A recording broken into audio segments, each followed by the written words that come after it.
श्री कृष्ण और राधा की प्रेम कहानी तो आपकी सुनी ही होगी। लेकिन क्या आप जानते हैं कि राधा कृष्ण का विवाह भी हुआ था? भांडीरवन में ब्रह्मा जी ने कृष्ण और राधा का विवाह कराया था। शास्त्रों के अनुसार द्वापर युग में भगवान विष्णु के रूप में श्री कृष्ण का जन्म हुआ। इसलिए भगवान कृष्ण को विष्णु जी का अवतार कहा जाता है। कृष्ण की कई लीलाओं का व्याख्यान मिलता है, फिर चाहे वह उनकी बाल लीलाएं हों, प्रेम लीला या फिर युद्ध आदि। कृष्ण और राधा की प्रेम कहानियों के बारे में हम सभी जानते हैं।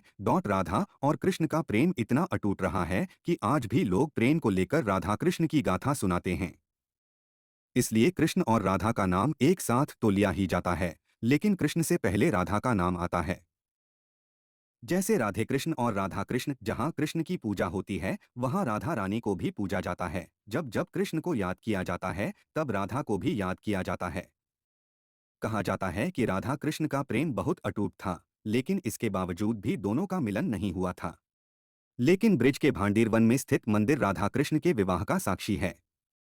आज तक हमने श्री कृष्ण का रुक्मणी के साथ और 16,000 कन्याओं के साथ विवाह की कहानियां सुनी हैं। लेकिन राधा और कृष्ण के विवाह से जुड़ी कथा कहानियां ज्यादा प्रचलन में नहीं हैं। लेकिन ब्रह्मावैवर्त पुराण में राधा और श्री कृष्ण के विवाह का जिक्र मिलता है।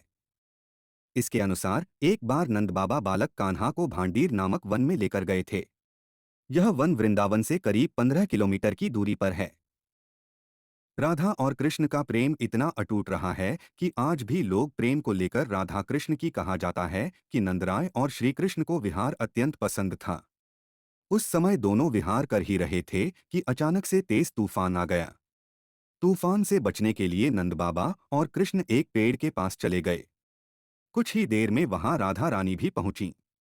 नंदा बाबा ने बालक कृष्ण को राधा रानी के हाथों में सौंप दिया और खुद वहां से चले गए। इसके बाद कान्हा ने अपना दिव्य रूप धारण किया और ब्रह्मा जी ने राधा संग कृष्ण का विवाह कराया। आज भी भांडवीरवन को राधा कृष्ण के विवाह स्थल के नाम से जाना जाता है। भांडीरवन में भगवान कृष्ण का प्राचीन मंदिर भी है। यहाँ राधा कृष्ण का विवाह कराते हुए ब्रह्मा जी की भी प्रतिमा है। यह अकेला ऐसा मंदिर है जहाँ श्री कृष्ण माखन खाते या बंशी बजाते नहीं, बल्कि राधिका संग विवाह रचाते हुए दृश्य में हैं। इस मंदिर को लेकर ऐसी मान्यता है कि जो संतान दंपति यहाँ आकर स्नान और पूजन करते हैं उसे संतान सुख की प्राप्ति होती है।